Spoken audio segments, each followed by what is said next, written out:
many calls. Calls gonna be in abundance tonight, and they should be, and their respect should be in abundance too.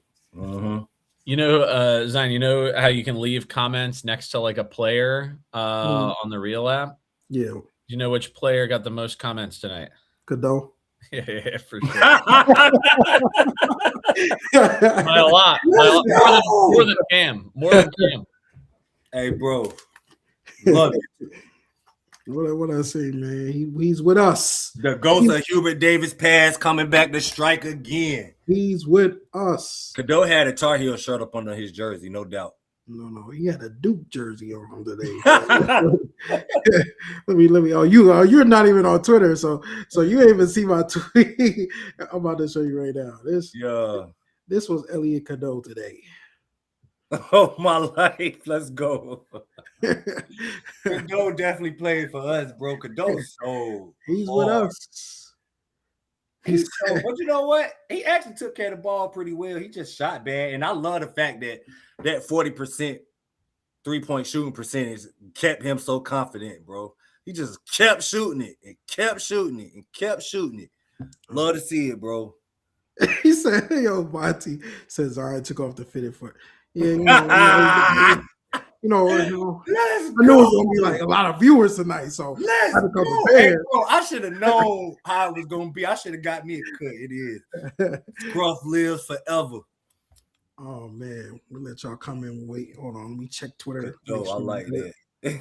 I like that. Let me retweet you, Russ. Oh man, not to talk about tonight. This is gonna be a fun couple days, y'all. It's gonna be a fun. Hey, wait, because we off for a while, right? We got a little break. We play on Tuesday.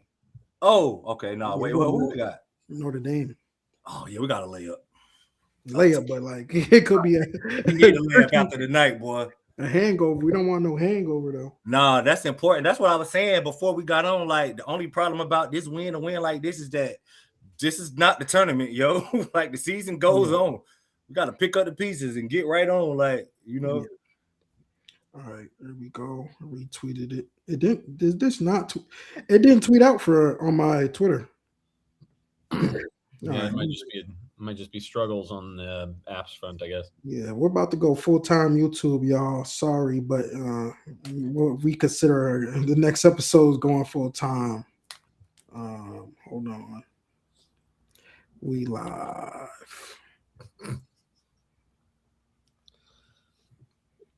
Somebody, I was looking at the comments for like the Michigan like the Ant Wright like spaces that they're doing. Whatever. He's complaining, it's whatever. One of the comments is John Shire looks like an orthodontist. I think that's pretty funny. Ant Wright, the dude that played for Michigan and when was it? That's him, right? He was on the 5 Point Play podcast the other day, right? Yeah. I can't wait to see what he got to say. He was popping it. Nah, he talked crazy about Duke. He was talking crazy the other day, bro. Okay, crazy. I kept receipts, bro. Like for real. I'm about to be on everybody's neck till Tuesday. I'm on everybody's neck. I'm not tweeting at anybody. Yeah. I'll do the damage. Everyone knows that's I'm my gonna blow job. the smoke for you. Don't even worry about it. That's my job anyway. I'll take the bullet. Big smoke, bro. Everyone wants to come from me when we lose, so I gotta. You know what I'm saying? I'm blowing big smoke. I just block and then I take the high road. I salute you. I achieve to be that mature one day. Like I strive to be that mature one day. I just don't have the time, man. I don't have the time. Like it's so much time getting because they want you to go back and forth. You know what I mean? Yeah. So then I ain't gonna go back and forth, but I'm gonna blow my smoke. All right, we go. Let's get started. Let's do it. The three of you guys, man, thank you for what you guys do, and appreciate you guys having me on. We were trying not to score and everything. We hit about 33s or something. Yeah, I mean, we kind of felt that. We kind of feed off that energy. This place is amazing. Like I really love Duke, and I love the atmosphere I'm in here. Mark Williams, beast mode. Paolo first half, he had the cramping stuff. Fair enough. Beast mode.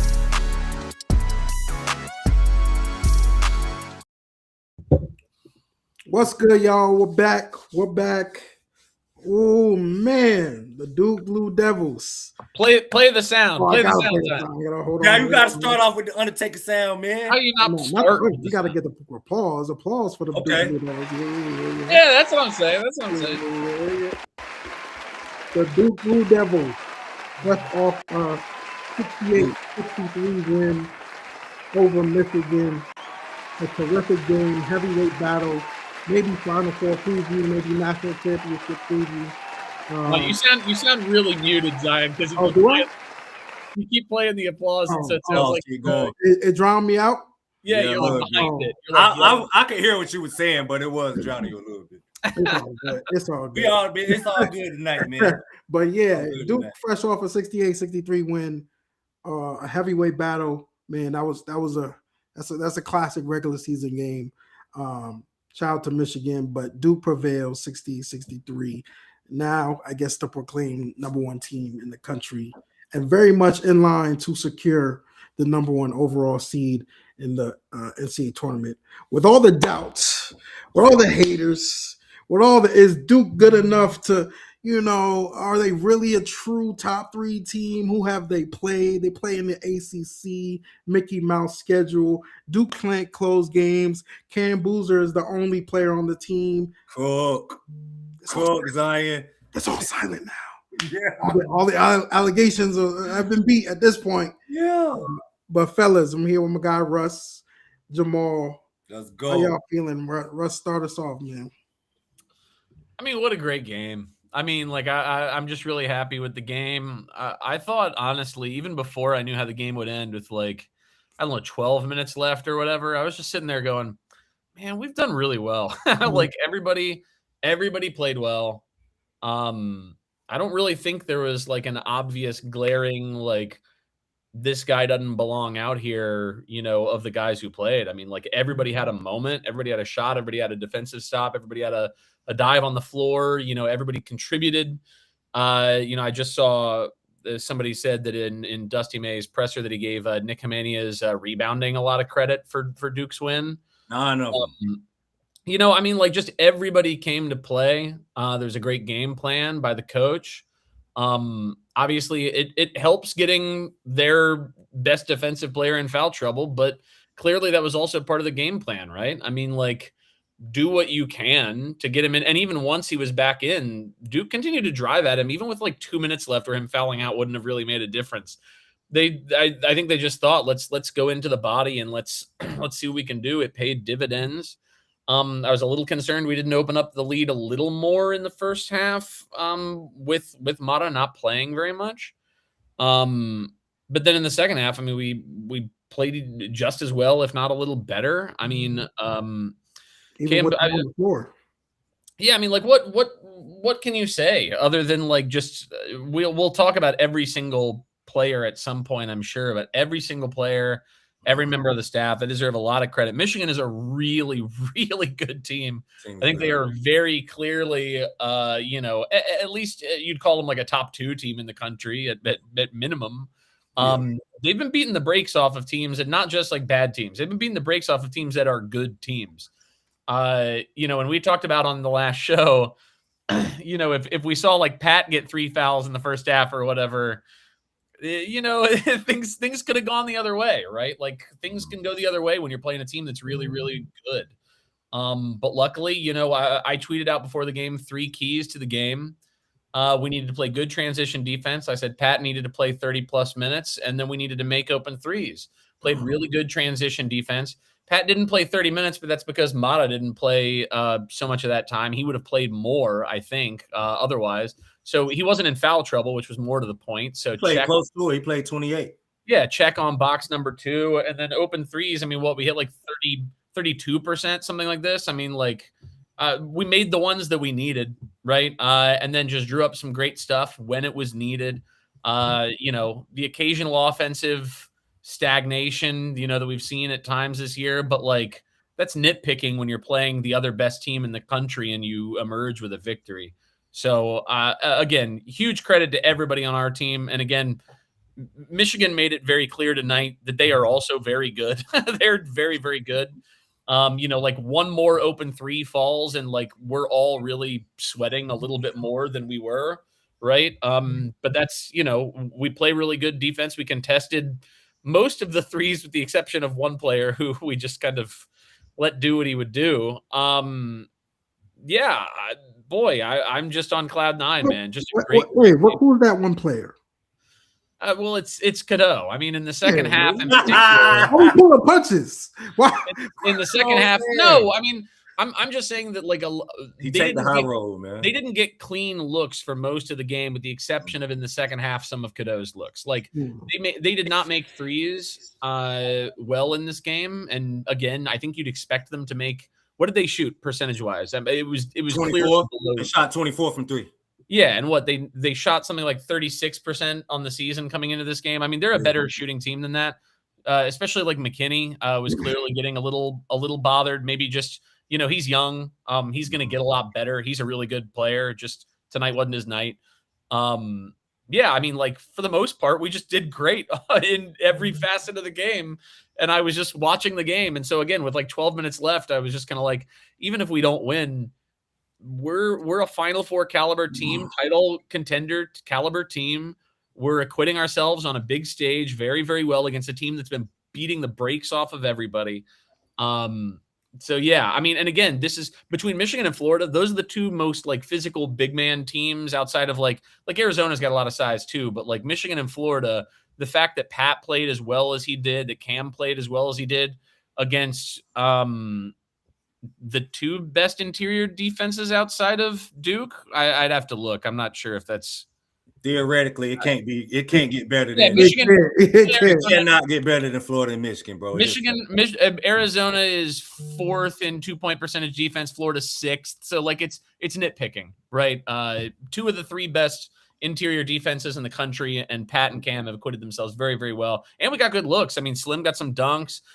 Caleb played really, really well. That one Dame layup that Cam gave him the feed, and Dame made the layups. I mean, look, dude, everybody played it. Nick had some great plays in there. I mean, Nick, dude. Nick is my guy. Nick. Oh, Nick, man. Nick deserved a game like this. He really did. People been riding him a little too hard because they've been too hard on him because he's a freshman and whatever. But man, like he's the first on the floor for a ball, man. He's the first on the floor. He's the first one to the loose ball. He plays physical too. Like he was throwing his body around out there, and we've seen that this year. But like it really, really was necessary tonight. So boy, just everybody played so well. I've said enough. You guys can talk, but man, come on, what you got, man? Okay. First of all, let me start with this. Everybody that's in the chat, I want everybody to admit right now that the way that this win feel, that Carolina loss don't feel as bad right now. Let's just start with this.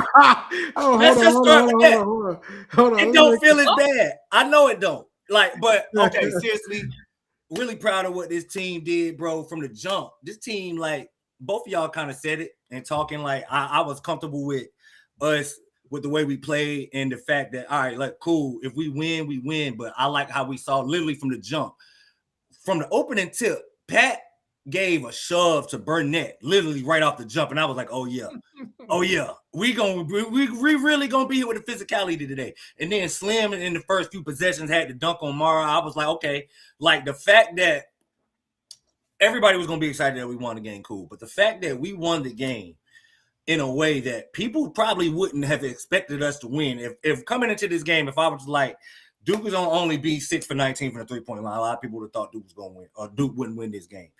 People probably thought Duke had to shoot double digits from the 3-point line, or at least double digit make.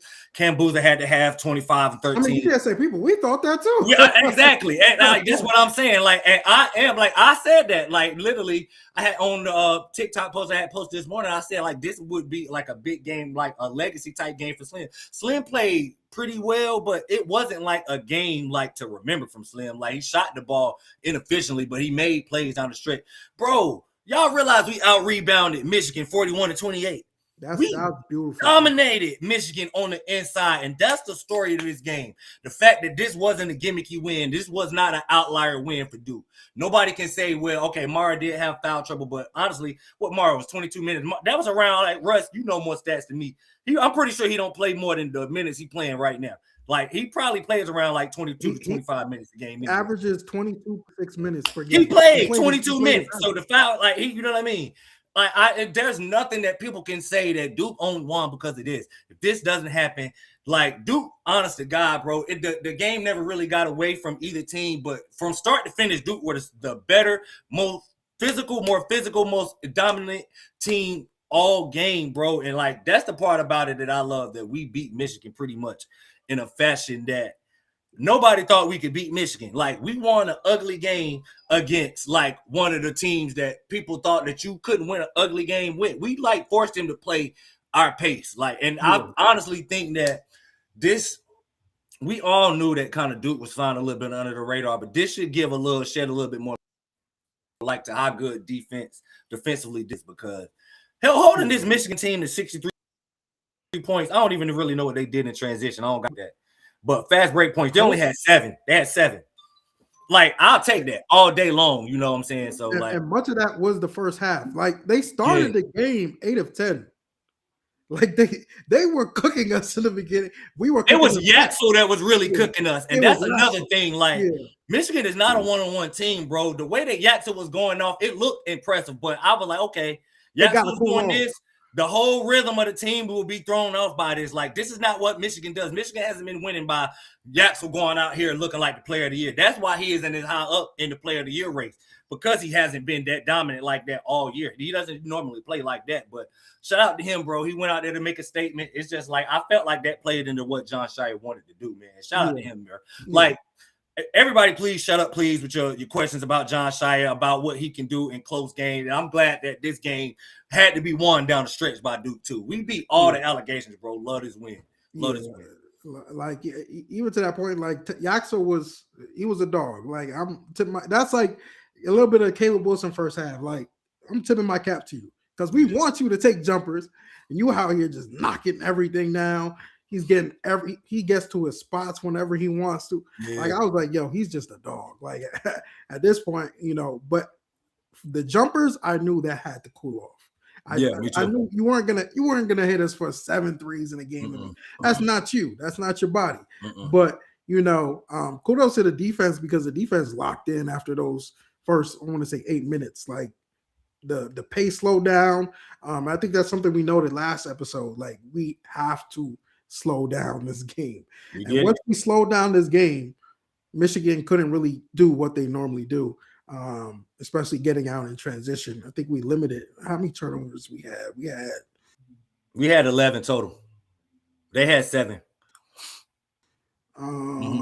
We had 11. This ball for the most part, and was able to limit their transition. But hey, man, shout out Big Pat, shout out Cam Boozer. This I mean, I think they're the best front court in the country at this point. You know, I've seen them go toe to toe with the two best. The teams that everybody else called the best. Let's say that. And they made their presence felt. Even with Pat getting hurt in the middle of the game, like y'all said, Nick Kamenia, you know, there's nothing. Even like, I was making jokes about his shooting performance.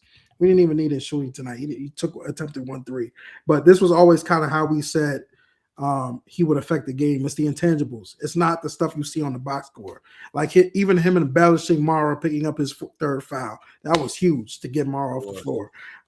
Him stripping, I think, was it Roddy Gale or someone on the baseline. Like, he just a little bit of everything. 9 rebounds tonight. Like you said, the rebounding was impressive. Caleb was down there fighting. Caleb Foster is big game Caleb at this point, Russ. I'm sorry, but we have to give him the Russ, you want to change that grade? You want to change that grade? I said he's good in big games. I never said otherwise. Nah, I'm just joking. We gotta give Caleb Foster He big played, game. played really well. You gotta go up a letter grade after the night. In the first half, first of all, those letters came at the point of the season when they give it. Second of all, in the first half when Duke hit some lulls, I mean, like Caleb made a couple of really big shots and a couple of really big plays. I mean, and he made those free throws, which has not been the case this year, right? But he made the big ones that counted. He made at least one big layup tonight, and that's been a struggle this year. So I mean, like as long as he's making them in those big moments, man, then you've got to love it. You've got to love it. But even Caleb, even Caden didn't score tonight, and his impact was felt. Like a lot of those passes of him getting downhill, he had a nasty pass to Pat, where he kind of faked like he was going up. I think Mara was in, and he got Mara off balance again. That was an amazing pass. Dished it to Pat on a lob. Like Caden's impact was felt. Like it felt like really this was a full team performance. Dame's corner three earlier in the game splashed it over Mara. Defensively, he was great. Malik and his deflections, his chase down block. Like you can literally go down each player and point out big moments they had in the game. That's what makes a championship team. That defeats who does Cam Boozer have around him? Because with 8 minutes left, Cam Boozer was on the bench and Michigan didn't take the lead. Bro, that was so key. That was such a key stretch, like for real. Like they held him off. Even Slim, I know people are killing me in the comments today, like, yo, Slim shot selection. Me and Russ literally said this. I forgot which one of us said it. Like, we need Slim to get up shots. Yep. Like, we need that badly. He's just got to shoot. You have to. To some extent, I kind of like this is overstating it. I don't really care if they go in sometimes, right? No, like he's got to shoot them because you need to create the space. Like they had to be glued to him because they knew if they gave an inch to him, he was going to shoot, and if he started making them, then he was going to make the next five. Gravity is important, bro. Gravity is important. So then he's just got to shoot and shoot and shoot and shoot and shoot. So I don't care. I didn't think that really any of his shots were like bad shots. I mean, one of them was bad. One or two. One of them, I was like, I didn't like that. I don't remember it. Fair enough. Yeah. But most of them, even the bad one, probably. Although I don't remember it. It probably still served the purpose that it needed. Right? It still gave Cam and Pat and them the space that they needed. And then it also made him more open on those cuts and on those penetrations. I mean, like the ATO. Oh my goodness, Shire's a top 5 coach in the country. I do not care. Like there is no argument against this. This ATO, man. Hold on, I'm about to pull it up on the screen. Now you're not pulling up the one where they just dribbled the ball a lot and then threw up the Hail Mary. That one was not good. But then the one immediately afterwards, the one after the under 4. Yeah, I mean that must be the under 4 one. Yeah, that's the under 4 one. Yeah. Going right down to the wire. Just beautiful. I mean, that's just a beautiful. Yeah, I mean, like. But you want to know what's weird? And this is what like. Michigan had been doing a good job of switching the whole second half. I don't understand why they didn't just switch that action, but I'm glad they didn't. I'm glad. I thought they were playing for Slim to maybe. Oh, I don't even know why they. I have no clue why they didn't. They were switching all the off-ball actions a whole second half. Like, but we even got like a couple possessions before that. We got the shot clock violation. We got it because Yaxel eventually blew up the action that was originally for Slim by switching. Yeah. And then, I wonder if they didn't. I wonder if if at least one of the defenders didn't realize that Pat was the one with the ball, and so Mata was farther out than they anticipated. I don't know, but and this is why I said I was like really excited with this matchup for Mara. Like we really Rudy Gobert him. Like or as good of a defender he is. I don't want to sound disrespectful to him because he's really good at what he does, protecting the paint, but. I'm watching him, bro. I've been watching him all year. You put that guy in some actions, you got a chance, bro. Like you really got a chance to get some good offense. And like I said, I felt like we got into his body well. No, like everybody didn't like punk him, like, but everybody showed physicality when it came to him. And we put him in actions and it worked, bro. Like he honestly was the weak link in some of those defensive possessions for them down the stretch, which they probably would never have guessed.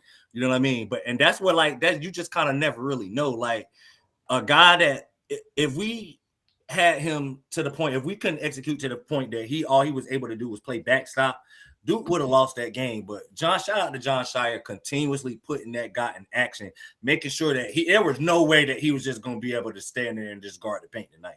And shout out to Shire. I don't know what exactly. I mean, this is the beauty of Cam Boozer too, right? Mm-hmm. Because if you don't have a guy at the 4 who can do all the things that Cam Boozer can do, then Mata doesn't leave the painted area. Like he's there. No, exactly. Right. But if Pat sees that, then they're just going to put Pat and Cam in like some dribble handoff stuff. Pat's going to set the hardest screen you've ever seen. And then Cam gets a wide open 3 and he's shooting like 39% on the season or whatever it is from 3. And like Michigan doesn't want to get into a 3s versus 2s battle. I mean, they just like don't really want to do that, especially with the guy who makes them at that high a clip. So then you have to be out there even a little bit.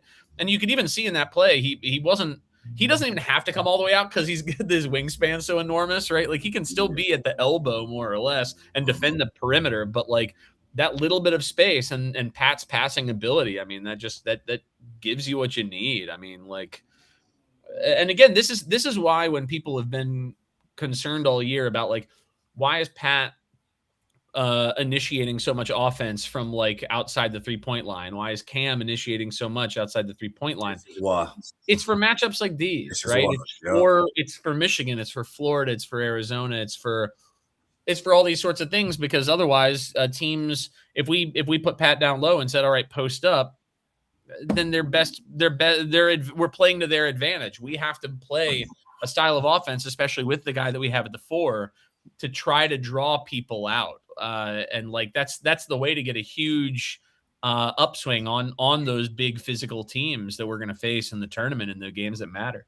And plus, with anything, like we have the more talented players. Like we'll have the most talented players out of the 10 grouping that's on the floor.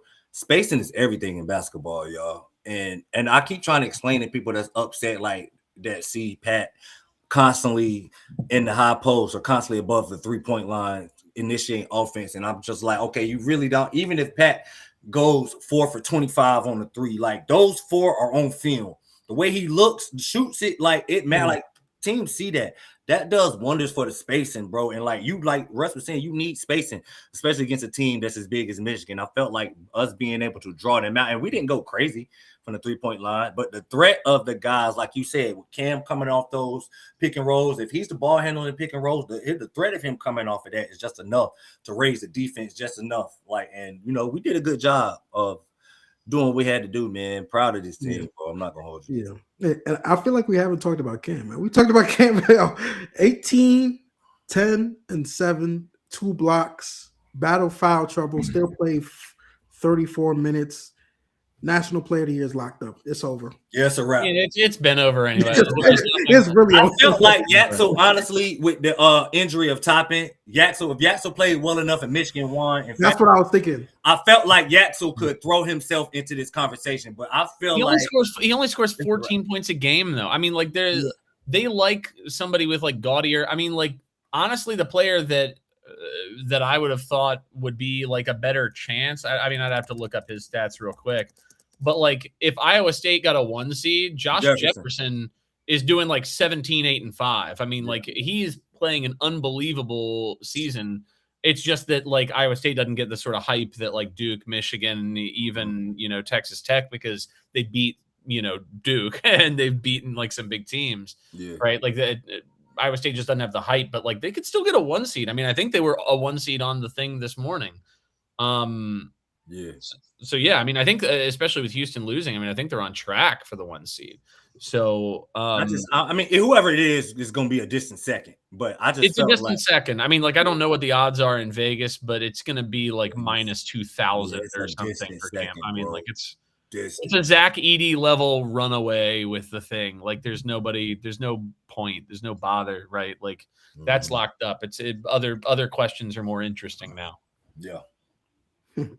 Someone said Yaxel said something about Cam, but he also said tonight this team is referring to Duke. This team defensively is a lot better than everybody in the Big Ten.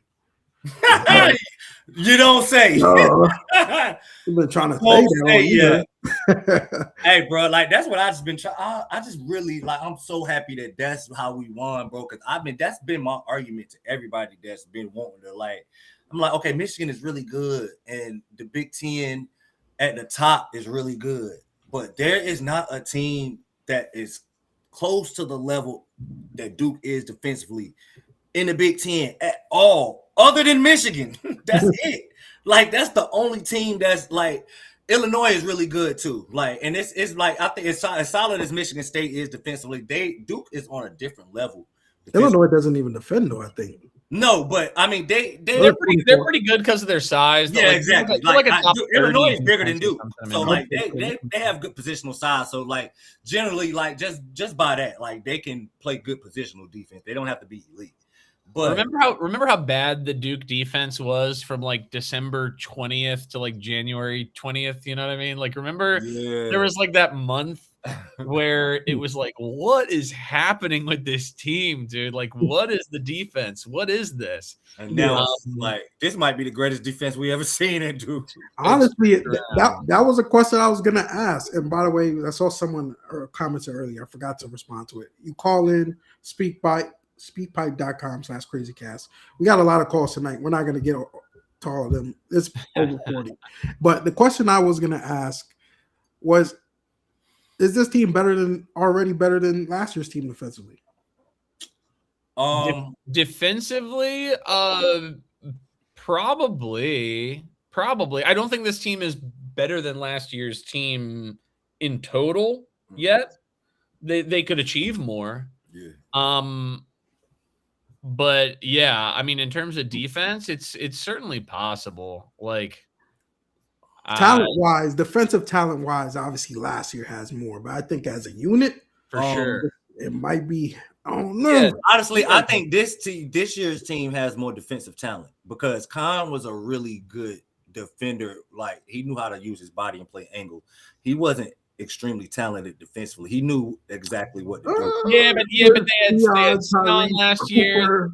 Come on. I feel like for as much slack as Isaiah got last year, I don't think enough talk is going around him, like as far as like how better defensively he is, right? Like, he is literally one of Duke's better defenders on a team where they have defensive juggernauts in Malik and in Dame. Like, Isaiah is a really, really, really, really good defender. They do not, like Russ said at the last episode, Duke does not play a weak defender. We didn't play a weak defender last year either. You know what I'm saying? But, I mean, honestly, Pat is better than Kaman defensively. So that would be where I would draw the line. I think Cam is better than Cooper, of course. But, I mean, yeah, it's right there with last year. You know what I'm saying? We did have the last year, not the switching. We didn't have to stop switching. The communication last year, I would say, was better just from the jump. It seemed like they never had switching lapses, and communication was always A1. But just tools wise, bro, Dame, I said this when I wasn't even joking. Dame Saw, honest to God, reminds me of Dennis Rodman with his defensive tools. Like, he is a special defender. He's special defensively. Like, same size, almost same wingspan, all of that. Like, he's different. So I mean, I don't know. It's hard to argue that with the landscape of college basketball, the landscape of the ACC being a lot better than it was last year. And I mean, I don't know. I'm just, we'll see. I do love the fact that that's the area that I thought would take the most time to come around with this team. And it seems like that is the staple of this team. I do love that.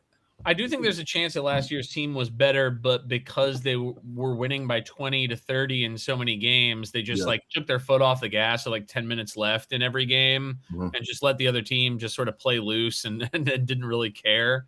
Yeah. So yeah, I mean, look, it's really hard to argue against last year's starting five. That might be the best defensive starting five maybe I've ever seen. Really good. I mean, like, it was. But this team's connectivity is really, really good. I mean, that's what Slim has. Like, Slim is not he's not like a stopper or anything, but like, he grades as our third best on-off defender. He's our second best in ACC play.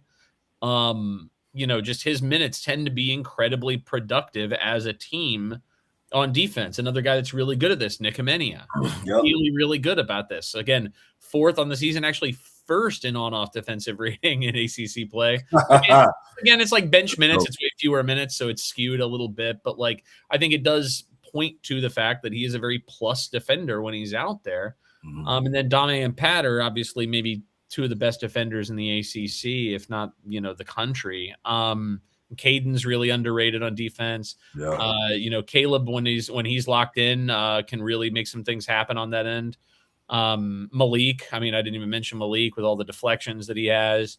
Malik and Caleb just have the thing where they get out of position every once in a while, but like when they're locked in, they're tremendous. I've just named 7 guys, and then Cam.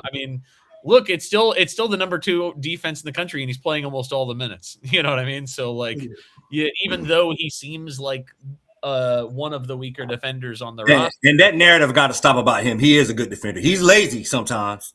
He just has to be mindful. He just has to be mindful because he carries such a huge offensive load. That then he's gonna take some time off, on defense. Sometimes he's physically incapable.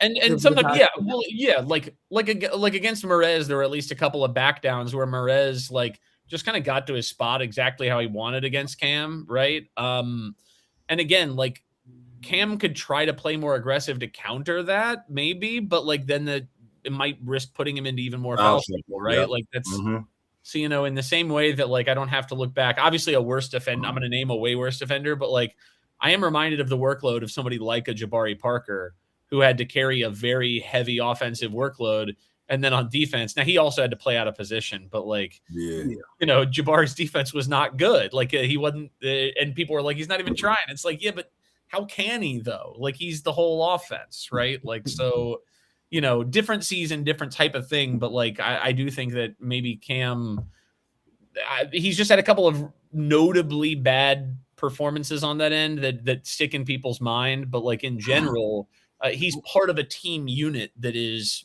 ridiculoly good on defense. And he's an important part of that too. That's huge. Yeah, you can't really discount that. So. Who did he block late in the game? Was that Morez? That was Morez. That was impressive. I was worried after what Morez did to him in the first half. When I saw him getting mixed up a little on defense those last couple of possessions, I was a little worried. The dunk. Who the dunk was that? That was Morez's dunk. Morez dunk. I was talking about the block on the baseline.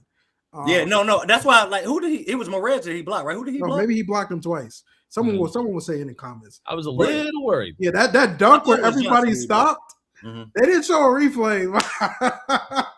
I don't ever want to see it. But he's done that all year. He gonna come up with opportunistic defensive play. Like I hate that it didn't go the way that it should have in the Carolina game. But that play against Seth Trimble, if he would have made the layup against Vasar, that would have been arguably the biggest play of the game. That he made strip Seth Trimble right before that. He comes up with opportunistic defensive plays all the time, and it's just once the narrative is there about you, it's just kind of once the narrative gets out there about him potentially struggling with big athletic front lines, it's people almost forget Arkansas didn't happen. He didn't have 35 on that big athletic front line, and Florida didn't happen. He didn't have 29 on that. It's once a narrative gets formulated, it's people just take that and run with it. And I think that the whole narrative about him being a weak defender is kind of wild. That's a little overblown. I don't. To be fair, though, he did make the Defensive Player of the Year shortlist over Dame and Pat. So I don't think we can say that there is a narrative that is superseding everything in which. But that's all you hear when you hear the media narrative. The media narrative is clearly that he is quite a good defender. In fact. No. But those are SIDs that submit. I have no idea how he made that list over Dame and Malik or Pat. It was an SID thing. I'll tell you what's happening because I saw Evan Mia had him very high on the defensive, rating that he has about individual players. Yeah. He plays all of his minutes with either Pat or Malik, right? And plays the majority of his minutes with Dame Sarr. He plays tremendous minutes with tremendous defenders. And so all of his metrics generally on the season are going to grade out very, very highly on that makes sense. That makes perfect sense. When he is on the court, the defensive rating, that's just ACC play. I bet on the season it's even better. Yeah. But I'm looking up what is like when he's on the court, defensive rating, 98th percentile when he's on the court. That's still really, really good. So like, what are you gonna do? What are you gonna say? I will say, even with our defense, like the fact that we're doing this with so many inexperienced, at this point it's February, but inexperienced guys from a standpoint of their freshmen, or some of them are sophomores that are really just their first year playing a lot. Yeah. Like Shire needs a lot of credit for that in itself, because even when you look at last year's team, yes, we had the freaks like Cooper and Kaman who were young, but you also had Sion, who was a fifth year. You also had Tyrese, who was in his third year. You had Malik, who played a third year. You had Mason Gillis. You had even Caleb, who was a sophomore. Our team was older last year. Yeah. Like, we were not supposed to be a great defensive team. The D1 experience per Ken Palm for last year's team was 128th in the country. This year, D1 experience 309th in the country. I mean, this is indisputably. You want to know what about that though? I feel like that's a little skewed, because even though Malik and Caleb and Pat didn't play, Isaiah's too didn't play like extensive minutes, they were on a Final Four team. Like, they remember that. They was in all of those practices. They play all those tough games. They got the type of like experience from a collective standpoint to be able to give to guys that has like they can say a lot more than what a lot of other college basketball players can say right now, which is we've played in a Final Four, regardless how it goes. Like, you know what I mean? Michigan, wait, did Mara play? What? Mara didn't play. No, nobody played in the Final Four, if I can recall right. No. None of those guys got Final Four experience. As good as what they are, and as much talent, like as much, I'm gonna give them credit. Like, they have some older guys, but like, I mean, Caleb didn't, like I said, he didn't play in a long stretch, but he made big plays, which big enough that a lot of people thought he should have got more minutes in the Houston game.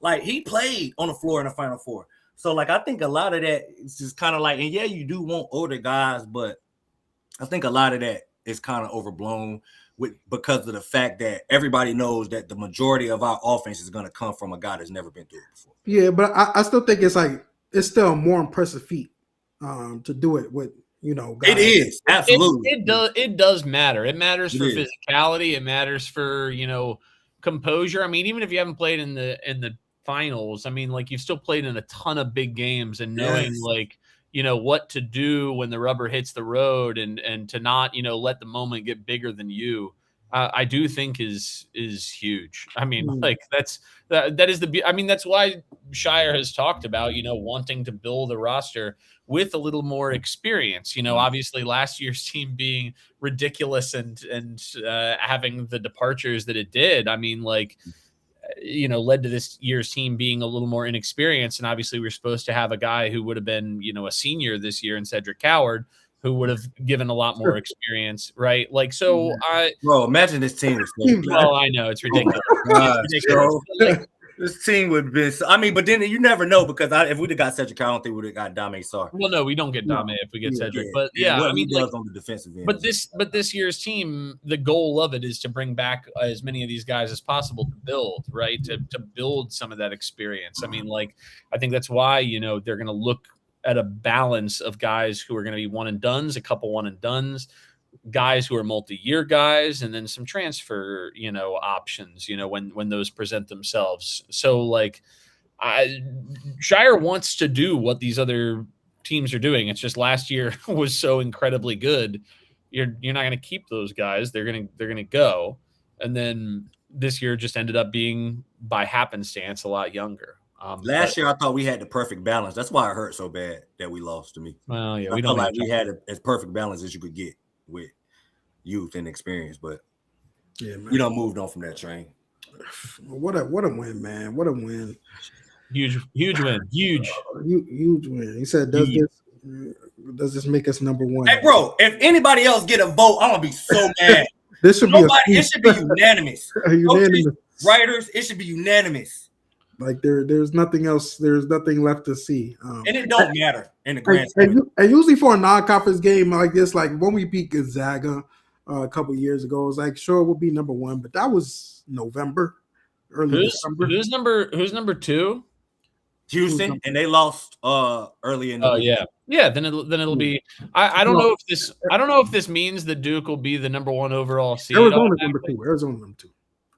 Oh, no, Houston was number 2. Arizona beat Houston today too. So Houston's lost twice. Yeah, Arizona had a great week too. They beat BYU and Houston both without Koa Pete, which is pretty insane. But no, I think Duke could be number 1 of the AP poll. I think there's a real chance that Michigan is just like still number 1 overall seed right now, just because of what they built to this point. I mean, but resume wise, don't Duke have more quad 1 wins? I don't know if we got more top 25 wins. I know we got more quad 1 wins. Oh, for sure. Yeah, it'll be interesting to see. It's close. It's close. It's close. I mean, Michigan's got 10 quad 1 wins. They're 10-1 quad 1. We currently have 11 quad 1 wins, but also like that's oh wait. No, that was at. We have at least one quad 1 win that's like that's not going to be. Yeah, we got at least 1 or 2 like that. So I mean, like, but don't they have a quad? Was it Wisconsin a quad 2? Because that was our home. Wisconsin was quad 2. Yeah, I mean, like I think have the better I think generally we have the better resume. Yeah. Michigan has more of the metric wins above bubble, which I'm not going to dive into right now, but only by again a little tiny bit. It'll be interesting to see what happens. Also, I don't think it really matters, frankly, whether Michigan is number 1 overall or Duke's number 1 overall, because they're gonna get the region. Both of them won't. They don't want our region, and we don't want theirs, exactly. And it doesn't affect any of the next seed line anyway. So so it really don't matter. So it doesn't really matter. It's just more a little feather in the cap. But yeah, I mean, also who cares? We just beat Michigan, and it was cool. It was really cool. Yeah, but this was I mean, regardless, even if we lost this game the way, by a close game, we'd be fine. Where in the future, I think that's the greatness of this game and this matchup and scheduling Michigan this late. Although I didn't even think Shire thought Michigan was going to be a top. No way. They didn't know. I don't think they knew that Yax was going to be there necessarily. Right. Yeah. So they would have been good, but not like this. Yeah. So I don't even know if people are saying we need this every year. It's hard to replicate this every year if you don't know. We thought Illinois was going to be really good last year, and then we beat them by 40. I mean, Yeah, because when they scheduled this game, it was kind of similar to that, as far as the trajectory they expected Michigan to be on. Yeah, but Michigan just kind of shot out the stratosphere once they went to the that tournament in Vegas. Yeah, so we'll see how we can replicate this other years. But tonight, a terrific win for Duke. Let's get to calls because we got.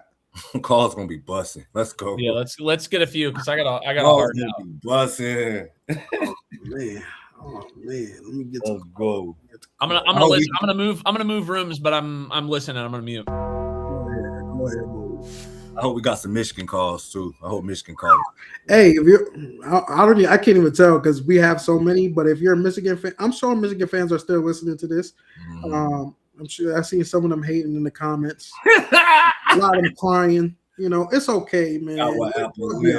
Duke does this to you normally. So, I'm pretty sure the all-time record is 22-7. Exactly. Y'all already know how this go when y'all play Duke. Come on, man. You guys got football, though, so you'll be all right. But don't mess with Let's go. Basketball, bro. Let's go. Let me go share this. Let me see. Y'all about to see this list. It's ridiculous. I already knew it was gonna be wild today. It is ridiculous, man. First caller. I'll do Derek because I know you'll have a clean call. This is 1 minute 30 seconds. I might cut it short because we have a lot of calls. Hey, Crazy Cast, what a game! Best game of the year by far in college basketball. I mean, that was absolute cinema. 1 versus 2 battle on the boards. We won the board rebounding match, which was huge. Defense was elite 1 through 5. Nick Kamenia played his role, played his off. Dominic Sawyer played very well. Caleb Foster got hit downhill. got many paint touches, and I'm so proud of this team. They came a long way against a very, very, very good Michigan team. Had me a little scared when Cam picked up that fourth, but we bought 3.5, 4 minutes without him, which was huge, and we were up 5 points, I think 4 to 5 points. Man, I'm excited. This team seems very good, especially with guys knowing their role. Coming off the bench, Caden was elite getting into the paint, found Gumball in a couple lobs, and this team is scary, man. They found their identity. Like everyone on the team, 1 through 8. Sadly, Darren's probably not going to play in big games like that. But like 1 through 8, like they know the role, like they know what to do. Nick Comenio making winning plays, and a lot of other guys. How many guys we saw on the floor today? Patrick Gumbel on the guard switched onto, and he's on the floor. Oh, that's a good point. Man, I'm excited. I'm rambling. I'm sorry, but I'm this. Yeah. This is a Go good. off, shorty. Shout out my boy. Shout out my boy Isaiah Evans. We do. I do gotta share that clip too. Yo. Big Pat. I did not shout you out for this, man. Pat moving the puppies. Oh my goodness, this was straight special. Elite, man. bro. Elite. Special. Hold on now, Big Pat. You gotta get some respect for this. Go against this many bodies. Nowhere to go. Chipped away by Gumba.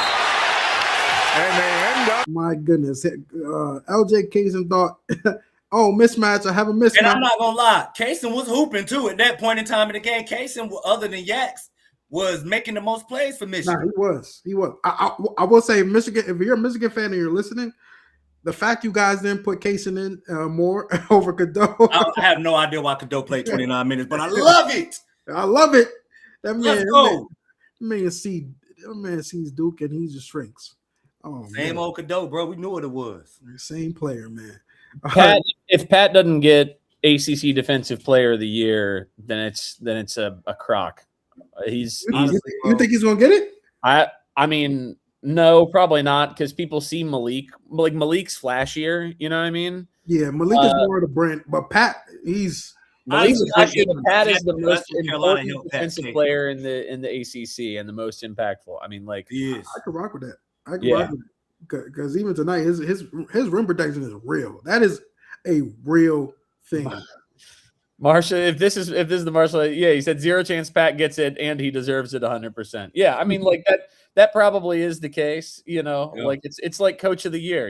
Exactly. I was just about to say that because John should get that for sure. But we all know we ain't about to go down there. Yeah, we ain't about to go down there, bro. It is. Shout out Big Pat for more than the puppies. Next caller, John. Hey, fellas, amazing win. Big time dub by the Duke Blue Devils. Called in a couple weeks ago after the UNC loss about, the process down the stretch of games here and just going ISO. And it's fantastic to see, right?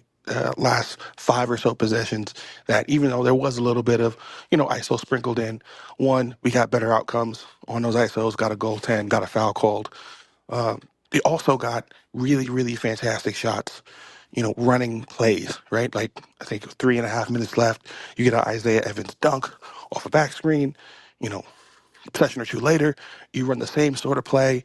Caleb gets it underneath the rim, kicks out to Cam. You get a wide open 3, right? So that is kind of, what I was talking about last time I called in terms of like ensuring that the process is fantastic.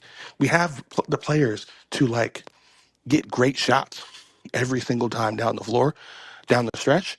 And, the ISO, again, it worked out this game.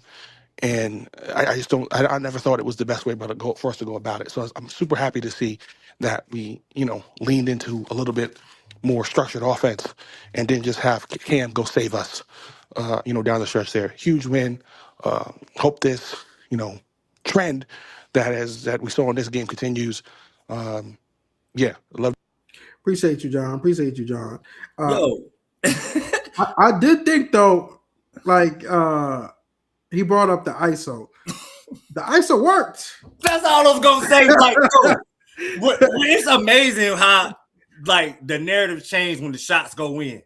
Because Cam went hero ball when he came back in the game, bro. 1-4 flat. It just worked. He made the shots this time, bro. Beautiful thing. But You know, that's why I was laughing. Like, I was like, yeah, man, it's just a different feeling that you get when you actually see the shots go in, because it was the same thing that we normally run. We just made them this time. Yeah. You know, that was dope to see.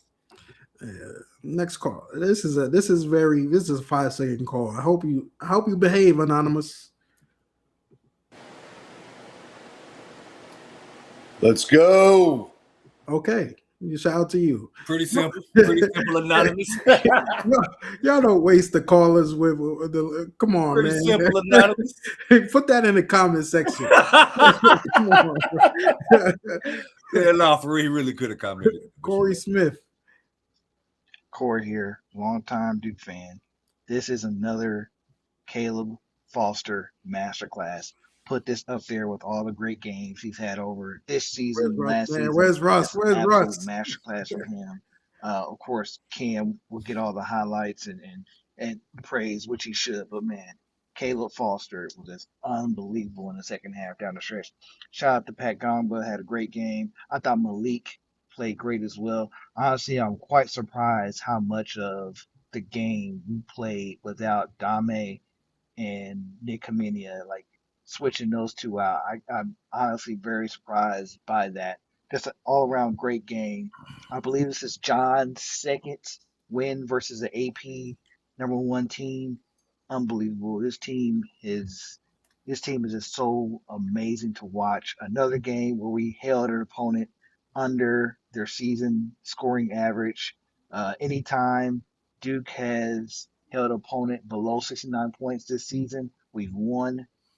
That's absolutely incredible. Hey, go Blue Devils. This is a great win. Looking forward to seeing what this team can do the rest of the year. Hey, dropping facts. Is that true that it is Shire's second? Who was the first AP? #1? Yeah, I don't remember. Who did that beat?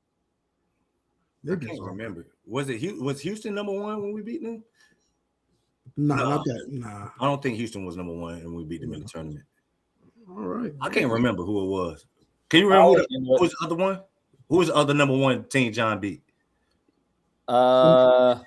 Someone will have to say in the Mark said it was Shire's first. Okay. It was Shire's first. Okay. Yeah, I can remember. I can remember. Nobody. I don't know who else it could have been. I mean, I don't think Michigan State would have been #1 in 24. I mean, like Houston. No. That's why I would think maybe it was Houston when we played them in the tournament, because I know they were a 1 seed, but I don't know if they were the #1 team in the country coming into the tournament. Maybe he's counting Auburn. That's maybe because they got to know. Oh, wait, Auburn was 1, right? Was Auburn 1 when we beat them last year? No, I think they were like 2. Everyone's saying Auburn. It could have been Auburn. No, maybe it was Auburn. Maybe it was Auburn. Yeah, I think it was Auburn. Yeah, Auburn was undefeated when they came to Cameron. He was right. Okay. Yeah, he was right. Shout out Shire, man. Yeah, shout out to chat, yo. You know, Ryan, my bad. He tried to get mad at me in the comments. I didn't skip your call. He's selling. What up, fellas? What a game! What a game, man! Start to finish, crazy defense. I'm just looking at 2 things. First, they extended the lead without Cam late, and then Hamenya. Whew. He's coming around. He's that Grayson Allen type of guy for a national championship. He's finding his role. He's going to be the X factor come March. They have the rotation. They have the guys.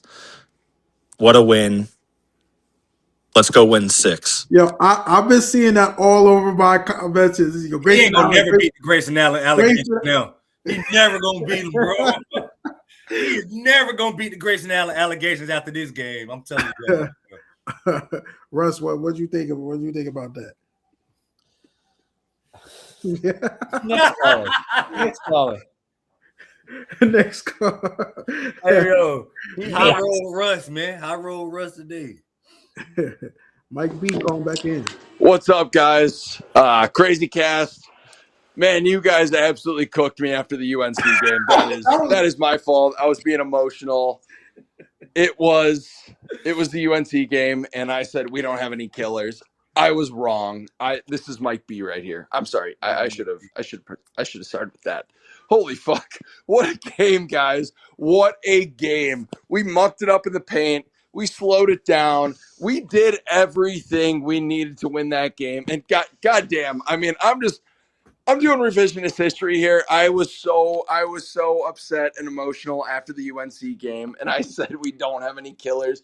We got goddamn. We run 13 deep of killers. That is on me. We have a team that can win it all. I thought before this game Michigan was the best team in the country. No, wrong. The Duke Blue Devils are the best team in the country. They are rounded front to back, and goddamn, if we don't raise that banner in Indianapolis slow down. Again, like we did in 2015, I think we're gonna do that. And again, Crazy Cast, love what you guys do. Sorry for rambling. I had to redeem myself for the emotional call I made after the UNC game. Love you guys. Let's go, Duke. Let's win out the ACC and let's go get that one seed. Mike B. Hey, yo. Shout out Mike B, bro, is proof of what I said is true. This win was going to heal a lot of pain from that North Carolina loss. I told y'all was going to feel different if we beat Michigan. I told y'all. That was Russ that cooked them. That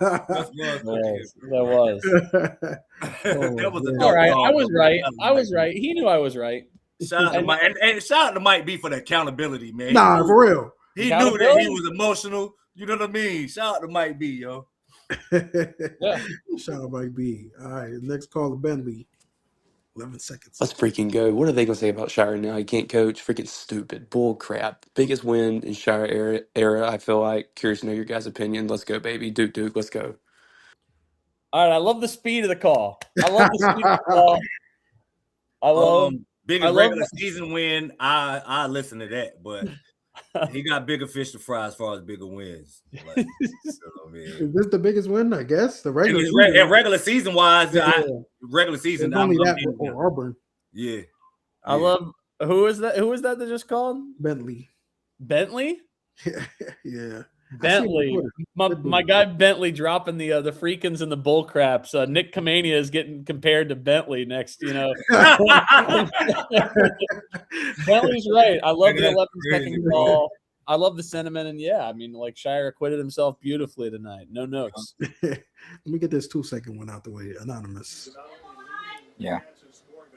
Okay. Taylor. They're gonna learn one day. They're going to learn one day. Don't ever put us plus money. We're never the underdog. Facts. We have the best player in the country. They say we don't have a second guy. We show we have a second and third guy. Shout out Isaiah. Shout out Pat. Pat, NBA player.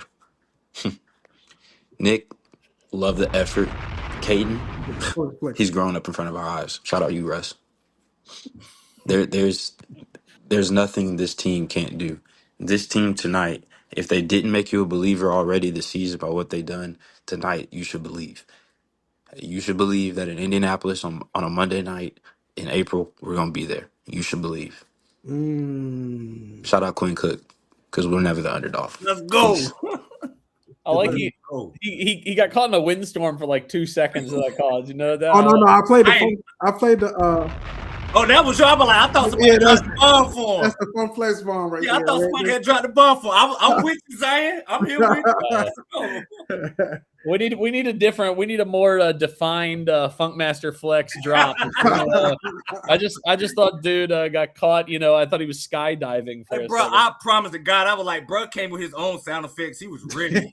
I thought he had dropped his own bomb. That was dope, though. Oh, yeah.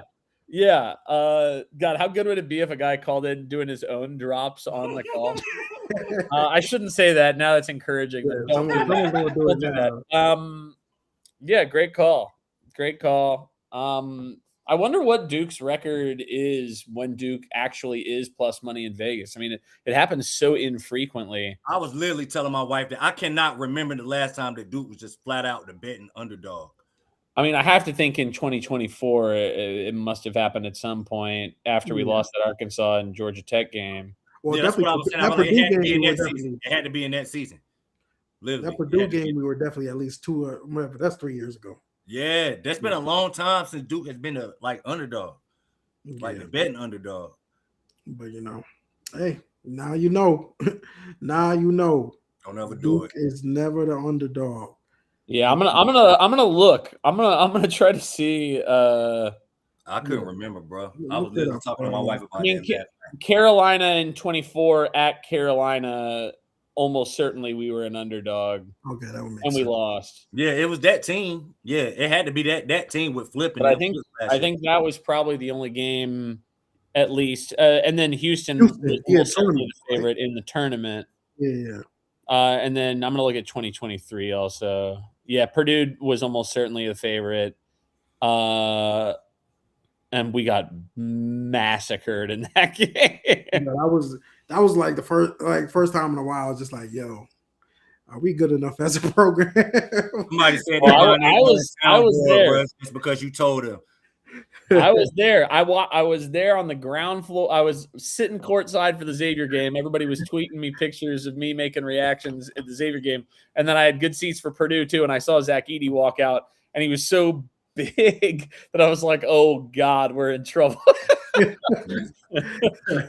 then it was like a man and boys situation. I was at the UNC game that we was underdogs, the one where flipping them went when we played UNC in Chapel Hill, the first one.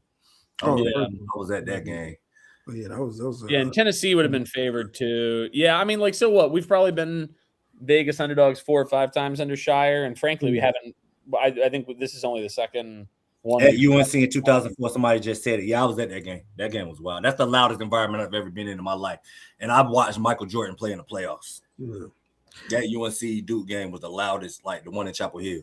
I got it. Environment I've ever been in my life. I got a couple people that we're skipping the lines for. Okay, you said we want to get to all of them. It's a lot. Yeah. I gotta go in a second. Give me a winner. Give me a winner. Well, first we have to go Braxton Hughes. My boy, let's go. My boy. Hey, bro, what they gonna say now? Never. We are never the underdog. Never diss on Foster again, bro. Another performance of eliteness. Yes, he's a little inconsistent, but he's there in big games. See Fost. Don't even get me started on Nick. That's the GOAT.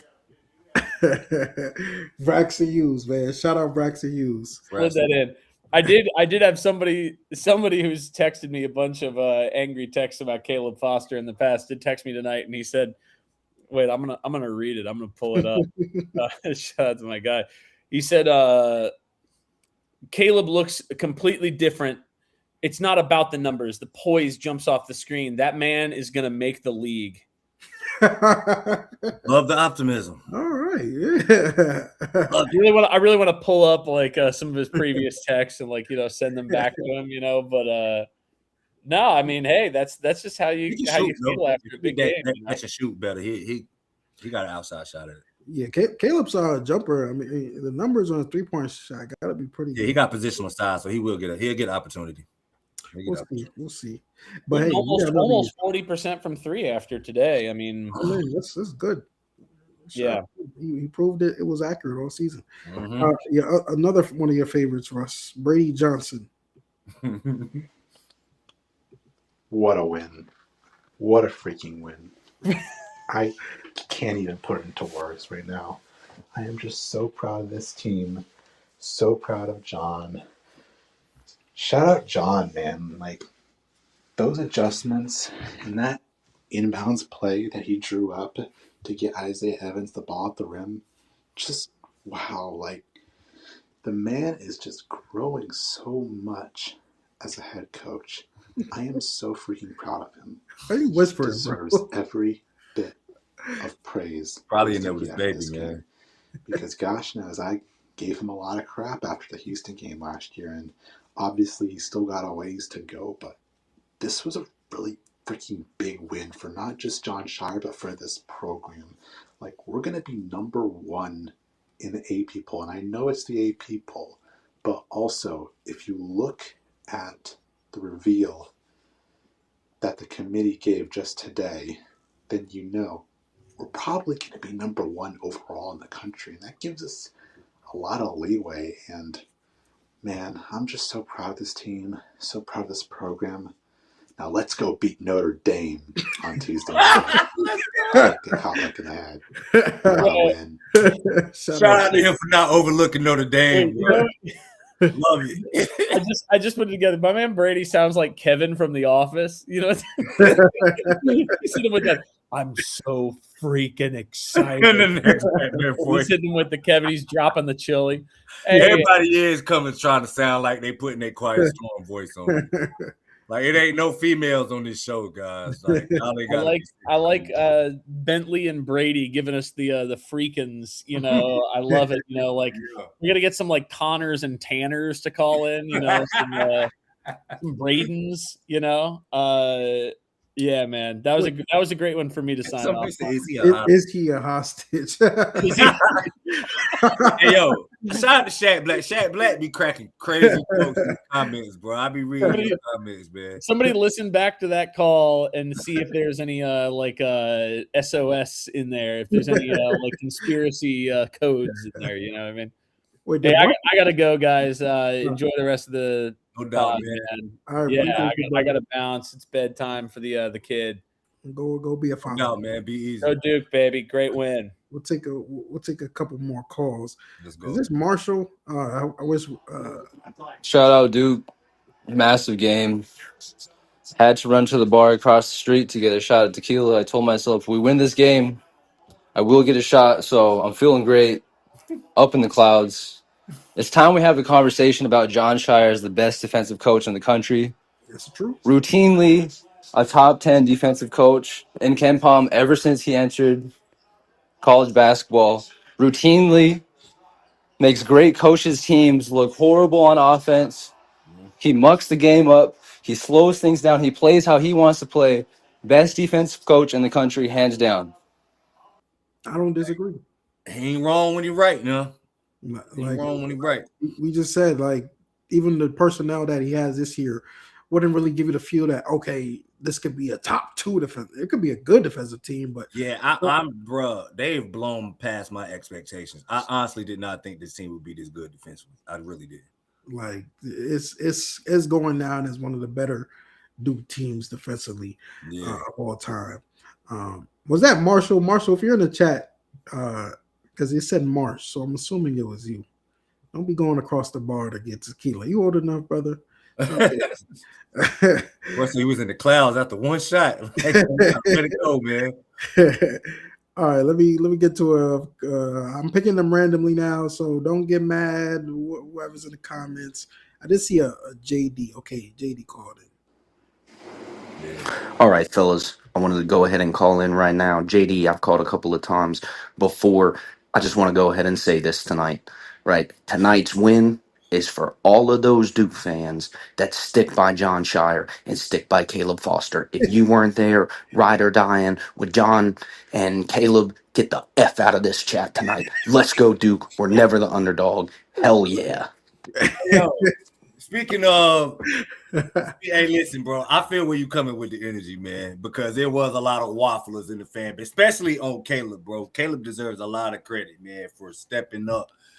Big game. He's been doing it all year, bro, in big game. Every big game we have, and, you know, he deserves a lot of credit, man. I feel what you're saying, bro. But yeah, I mean, we all under one umbrella, bro. We can't be fighting in the fan base. Yeah. We're not gonna alienate the fan base, but it was a lot of naysayers, though. He ain't lying about that. Yeah, but I mean, Caleb has a track record now. Like, you know, Arkansas, he showed up. Michigan State, he showed up. Yeah.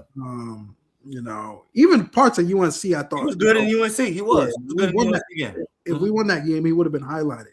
Yeah. You know, he steps up in big moments, and you know that's what you want from a leader. That's what you want from a veteran. Exactly, bro. I like 100% pleased with what he's given us this year, bro. Couldn't ask for nothing more than what Caleb, for all the like backlash he's gotten for not being a guaranteed bucket, quote unquote, like people wanting to see him average 15, 16 points a game. He's been perfect for us in the start of his role, bro.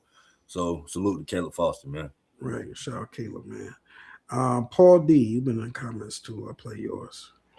Hey guys, great win. Keep it short and sweet. Shout out to Dusty May for keeping Elliot Cadeau in the game for as long as he did to make it easier on our defense.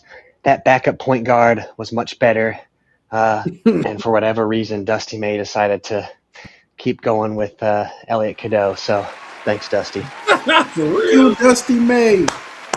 Yes, extend Dusty. Now, Dusty May's a really good coach. He's a really good coach. And I got what he was doing, bro, with the move. And that's like one of the hardest things in coaching, bro, is to like get a feel for your rotation. For people that's never coached before, it's really hard to get a feel for like your rotation every single game, even if you have a set rotation that you're used to playing.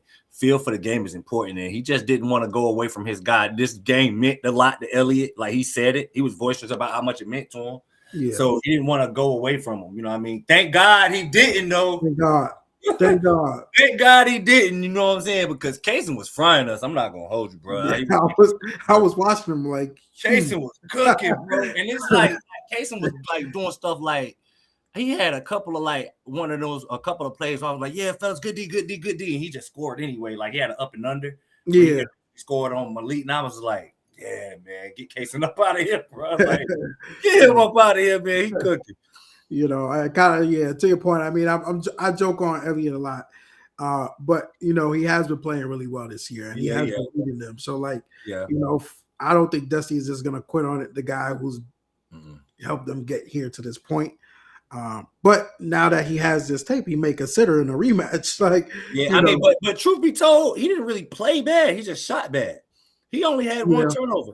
No, he was still dishing, but we know from UNC like he still does that. You know, it's the shot making that kind of makes his teams go next level. Yeah.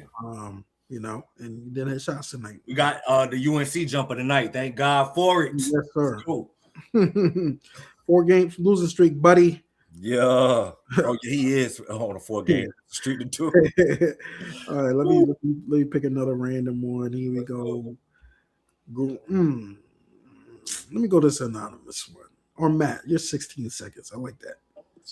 Defensively, I think this might be our best team that I've seen in my lifetime. Last year's team was really good, but this team is really good defensively. Offense keeps getting better. I think we're definitely going to hang that 6th banner this year. That's a strong statement. It is. I mean, you know, that conversation is going to be, especially after a win like this, you kind of know that conversation is going to be thrown around. Right. But I mean, it's a lot of recency bias in it, you know, because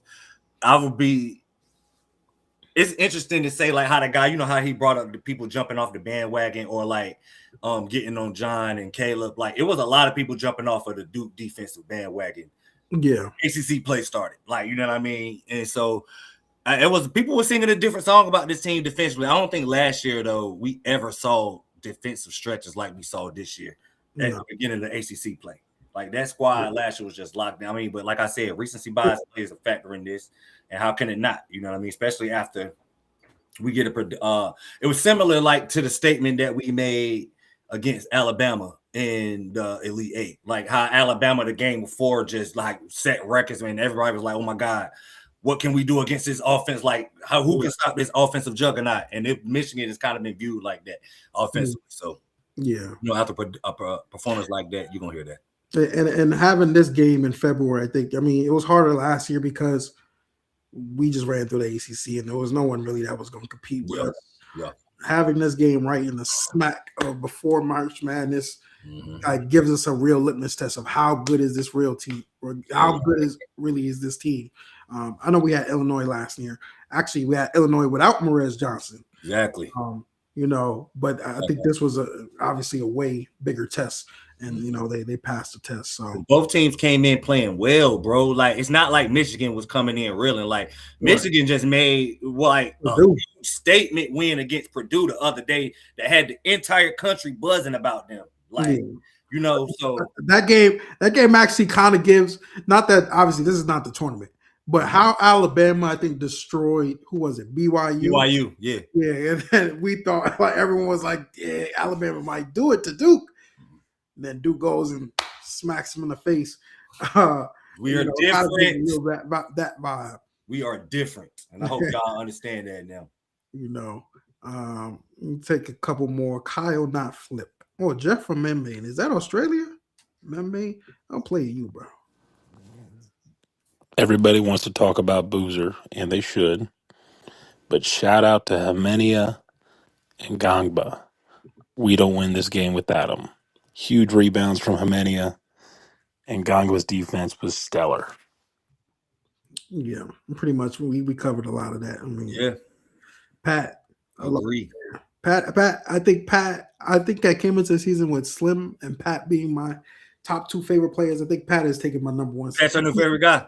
I think Pat's just taking my spot because I don't think people appreciate him enough. I think people know how good Slim is. Slim has a great fan base. Oh, Membrane is a town in NC. Wow. No, I was about to say that's what I thought. Yeah, I know what Mebane is. Mebane is near Greensboro. Okay. Area. I know exactly what Mebane is. Shout out to Mebane. Yeah, but Pat, I just feel like he just didn't get enough love. And even tonight, people might see like 11.6 rebounds and still not really like appreciate how good he is. Like this guy's a monster. So I think he needs that respect. He's definitely been flying under the radar for far too long. Too long this season. For sure. We got someone from BYU. What? Hold on. Hey guys, love the pod. Major respect. Thank you for all that you do. Question for you. So obviously tonight we hit some major onions from Cam Boozer. Great clutch free throws from Evans. Some key buckets from Foster. Everybody had some great contributions. But this is still a game that could have gone either way. And we also caught a break, I think, with Mara getting 3 fouls in the first half. I think that totally affected it. Not that the refs were uneven. Boozer was in foul trouble too. But my question is, let's say we meet Michigan again in March, or just a really elite team. What are your worries, or what are you scared in the future? Like, because this is still a game Michigan very much could have won. What do you think we need to do better from here on out? Well, before we jump into that, I don't like saying we caught a break with Mara. No, like even we forced those fouls. Yeah, and even with Jamal said earlier, he played 22 minutes. Like there was a stretch. Pat was out, to start the second half. He got hurt. Yeah. And Boozer was in foul trouble. It's part of the game, bro. Yep. Both of them, I guess, caught breaks. Like no one. They definitely caught a break. They caught a break with Cam Boozer getting his fourth foul. They just couldn't capitalize on it like we did. Right. That's part of the game, bro. I thought it was a very there wasn't some crazy variables that changed this game. I thought this was a pretty even game in terms of that. In terms of a rematch, because we discussed this before the show. One and done. Hey, bro, I don't want to see this team ever again. I don't care what you call me. I'm good. We beat them already. Somebody please knock them off before they get to Duke in the tournament. Please. Ain't no reason for me to go up 2-0 if I'm already up 1-0. No, one and done. One shot. I'll be honest. I don't want that in the tournament. Especially a team we just saw in February. It's like playing a conference team again with the stakes. It's like playing NC State and bro. Those two teams are so evenly matched. Like I honestly believe if they played a playoff series, it would go 7 games. I believe that series would go, and all of them would be within 2 possessions. And all 7 of those games would be within 2 possessions. I don't want no parts of this team no more, bro. We did our job on prime time. If you missed it, I don't know what to tell you. It is what it is. I don't want to see Michigan no more, bro. Yeah, I'll be honest. We don't gotta see that again. But if it does happen again, I'm still gonna be confident in the team. But let's be real. I don't want no rematch, bro. We're good. We'll play Iowa State. We'll play, I don't know, UConn, Kansas, whatever. Like, chill on Michigan. Give us somebody else, bro. We already played Michigan. But I will say this. Honest to God, bro, it will literally, I don't honestly think it could get any tougher as an opponent that we can get than what we saw tonight. So I go into any matchup in the NCAA tournament with full confidence, like, Duke, whatever the matchup is, Duke can win this game. Duke should win this game. I just don't want to see Michigan no more. I don't want it no more, but it is what it is. We good. Respect to them, and we will victory lap this win. So hopefully we don't get a match. Exactly. We'll take a couple more. Dot. They thought we were soft. They said we wasn't gonna be able to hang with him in the paint. They said we was gonna get killed on the glass. They said what? And shout out to the gang, man. Shout out to the guys. Shout out Cam. Shout out Coach Shire. Shout out the whole team, man. I'm proud of them. I'm glad they went in there and got that done, man. Huge win. Hopefully, we get ranked number 1, bro. That win right there just really flabbergasted me. I ain't gonna lie. I had some doubts coming into this one. They shut me up. They shut everybody up. Shout out to the team, man. Let's go, Duke. Yeah. Let's go do. Let's go. Like Russ said, I think Russ, and maybe you said this too early in the show. I was fine. Like the way the game was going, 8 minutes left. I was like, oh, if we lose this game, I'm good. Yeah. I've seen enough. Like I'm like, this team has proved to me that they can hang with the best, they could beat the best. Mm-hmm. So, if we lose this game somehow, it happens. We'll move forward. But they pulled it out, and I think this is going to be a great stepping stone for them into March and for the long run. I think they're less vulnerable to, I think, get upset. Yeah, I think so too. Yeah, they're a team you have to like. If you're gonna beat them, you better You're gonna have to really beat this team. This team is not gonna like put themselves out of the tournament. I'm confident. Yeah. You're gonna have to really earn that win to defeat this team in March / April. Because we're going further than March. I'm speaking it right now. That's facts. Amen. Let me see Ted. I think Ted is the BS guy. Fellas, what a win, man. Couple thoughts here. Number one, everybody want to be a dog pound gongba. The dog pound gongba with that O board. That's funny, man. Kamini Akazi, man. Tonight was. Let me pause that. Not Kamenia. Hamenia. Especially after he played tonight, you gotta get his game right. Get his name right, man. The way he hooped tonight, bro, you gotta get his name right tonight. K, man. K is silent. Nah, for real. Nick Kamini Akazi, in effect. Slim, those foul shots. Shire drawing up that ATO for the slim dunk. That was beautiful. But the guy sitting right next to me here is the one who got it done. Come on, say something, man. Yo, man, it's Cam Boozer. All those minutes on the bench. He thought something bad was going to go down, but it didn't because we the sharks in the water. Get what you need. I hit that 3. And that was a goaltend. And I can't be held down because I'm the boy. Yeah. Go ahead, Cam Boozer sounding like Baby Joker. Number 1, baby. Oh, man, Ted. Shout out to Ted. That was Ted. Ted went full character mode, boy. Ted, you number 1, man. You top went full character mode on that call. Oh, man. Let me look for a quick one. Anybody, let me see. JJ, 30 seconds. So, but I'm glad that we finally showed the world we really them. And you know what I noticed? What people didn't say one time during the game?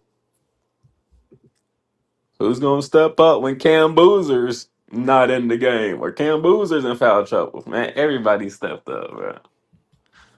Caleb Foster stepped up. Nick Dominion stepped up. Big Pat stepped up. Man, this Duke team is different, man. We for real. Let's go. Total team effort, bro. Total team effort, man. Like we can't like we walked down every player today. You had a positive thing to say. Like that only happens with championship level teams.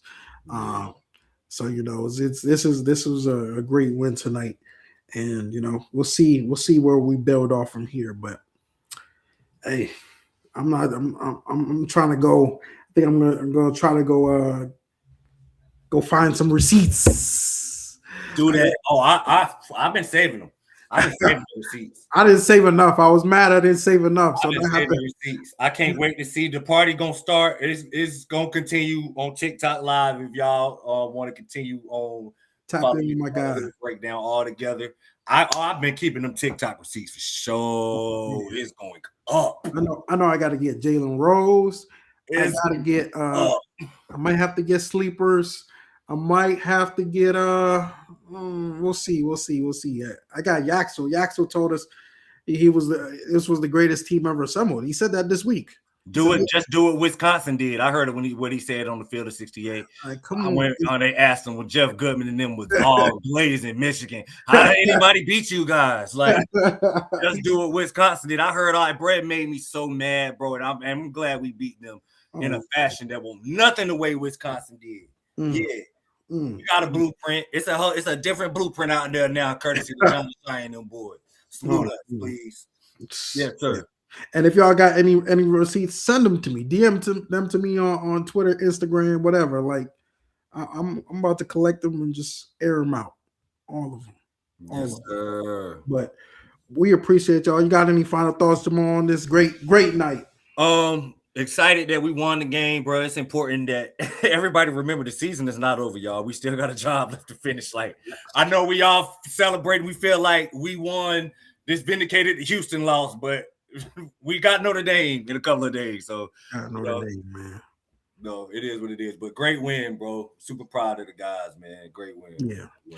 And also, if you're still watching and if you're still listening on audio, Spotify, Apple, go subscribe to our Crazy Cast YouTube page. You know, we're starting to upload a little content on there. So, you know, there'll be some content that you won't see on here that we'll be putting on there. So go subscribe there. Also like this video if you're watching on YouTube. And yeah, we appreciate y'all for tapping in with us. We'll be back next Saturday, I think, maybe. We might do a midweek one. I don't know. We'll see. But next Saturday is Virginia. So that's another big game. Gotta wrap up the ACC. I believe if we win Tuesday and we win Saturday, we pretty much clinch at least a share for the ACC title. So, you know, big game ahead. Let's hope we don't lose on Tuesday, though. You know, we don't need a hangover. Duke doesn't do hangovers. We just keep winning. But we